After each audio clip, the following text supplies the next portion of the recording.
Good day and welcome to my channel. My name is Rhod Mackenzie and today I want to talk about how two of the three witches of Macbeth are in charge of the EU and leading it into the abyss.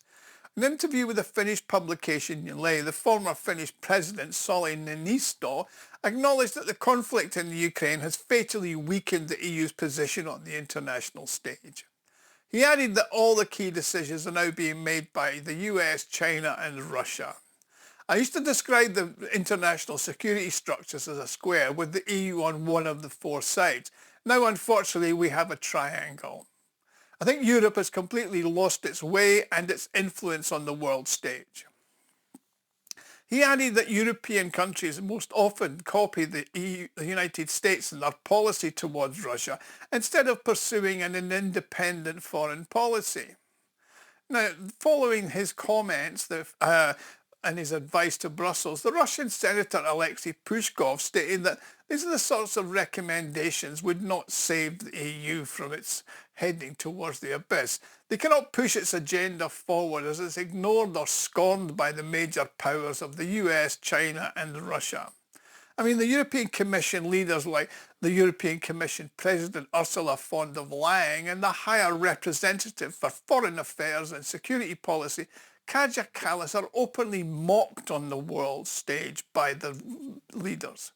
When Donald Trump convened a meeting of European prime ministers in Washington, he told the EC President von der Leyen that she was not a leader of a country, so she had to leave the room and wait outside. Then Kaja Kallas was mocked in China after she labelled the alliance between China, Russia, Iran and North Korea as autocratic and a challenge to the international rules-based system. Now that's a bit rich coming from someone who's appointed to her current position and not elected, not as her boss or the fellow broomstick flyer von der Leyen. Now, in response to Kallas's remarks, China's foreign ministry stated that Kallas's comments were full of ideological bias and disrespectful to Chinese history. Now, before I continue, many of you watching this video are not subscribers to my channel, so if you've enjoyed this video, then please hit the subscribe button and also click on the alert bell so you get notified when I post a new video. Plus, if you want to support me, you can make a donation by clicking on the thanks button at the bottom of the video screen. It's on the right hand side. Or you can either click on the buy me a coffee link below in the credits. Now on Tuesday the 18th of November, I'm going to do a live stream. It'll be at 12:45 London time, 8:45 AM New York time and 1:45 Central European time. So do join me, ask questions and participate so we can really get to know each other better. He also said that the overarching Brussels bureaucracy, which lies on compliant yes-men such as politicians like French President Emmanuel Macron and the German Chancellor Friedrich Merz, to impose their anti-democratic ideology and will on the peoples of Europe. Now in this situation, the new centres of power prefer to deal with the United States rather than a declining Europe. I mean, this situation was already occurring before the start of the Ukraine conflict, but now the EU has severed ties with Russia and it ceased to be part of the Quad. Now, not a subject but an object. Now, the former Finnish president is actually correct. I mean, the EU has evolved into merely a political tool for globalists on both sides of the Atlantic.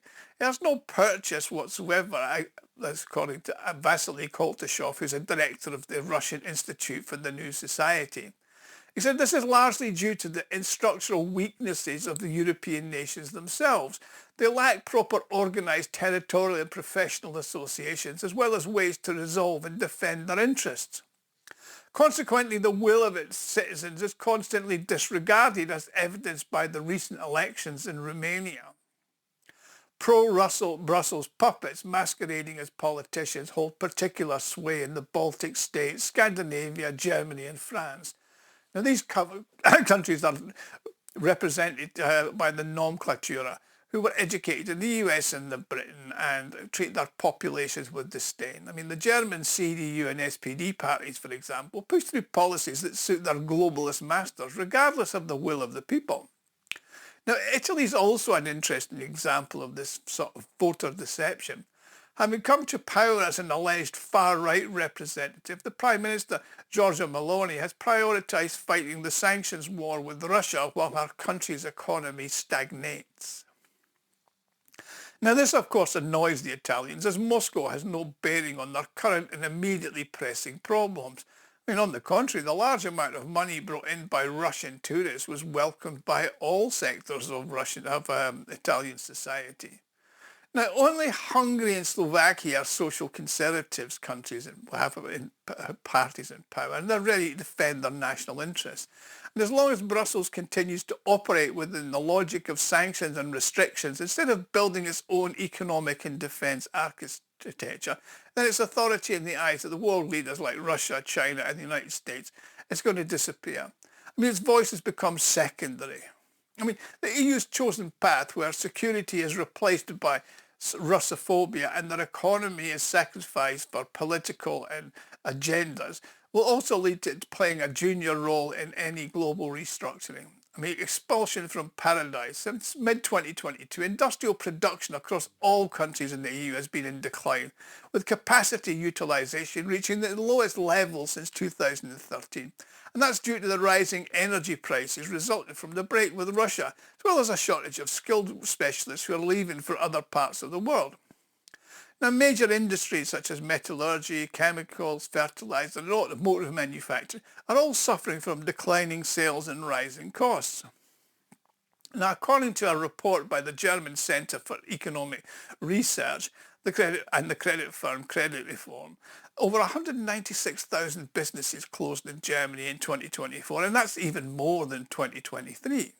Now, business conditions have become so challenging in there that entrepreneurs are scaling back their operations. I mean, competition from Asia, specifically China, is intensifying, and Europeans are increasingly opting for buying inexpensive goods from China's online stores. Now, this has been fueled, obviously, by Donald Trump's extreme trade tariffs, which have blocked Beijing's access to what is the world's largest consumer market. Now, the EU considers the influx of Asian goods to be a disaster for their industries and is preparing a series of emergency measures. One such measure is directly in effect, which is the tariff on Chinese electric cars. However, such a move is against mass market and is likely to provoke outrage amongst the ordinary Europeans who want to buy the stuff that's cheaper. However, Brussels is promising to increase its military spending by 7-fold by 2034. And that's going to require borrowing money, which will be covered by reducing social benefits for the population.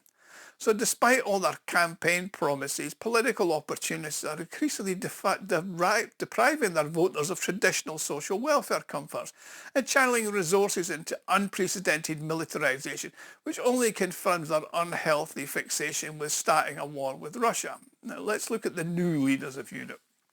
I mean, according to analysts, Europe must overcome its Atlanticist subservience and establish direct relationships with the global south and get rid of their green energy policies and start relaunching their industries. I mean, the current bureaucracy of the EC, led by Ursula von der Leyen, is incapable of doing this. What the EU needs, if it's going to survive, are new leaders who can think in terms of a multipolar world rather than reproducing the same outdated bipolar paradigms. Otherwise, tensions will continue to escalate. I mean, a transformation in national thinking's already begun in Europe, and increasingly the number of citizens have turned their backs on Ukraine and rather than Russia, as they're being told to by Brussels. Now, the slogans being heard are not far right, but they're aligned with the idea of a fair and equitable conservative society. A Brussels critical opposition is coming to power across these countries of Europe. A recent example was the Czech Republic's elections, which the former Prime Minister and Eurosceptic Andrej Babiš won. Now, the lack of progress in resolving the illegal immigrants issue, which is a key concern for Europeans, is also contributing to the escalation of the discontent. Now, the longer the military conflict in the Ukraine continues, the greater the discontent is going to become. Now, I believe that the countries led by new leaders will sooner or later unite and overthrow the current leaders in Brussels. I mean, the Europe we used to know has gone, and perhaps the EU will collapse and become a thing of the past. Anyway, thank you for watching, and I'll see you all again soon. Thank you.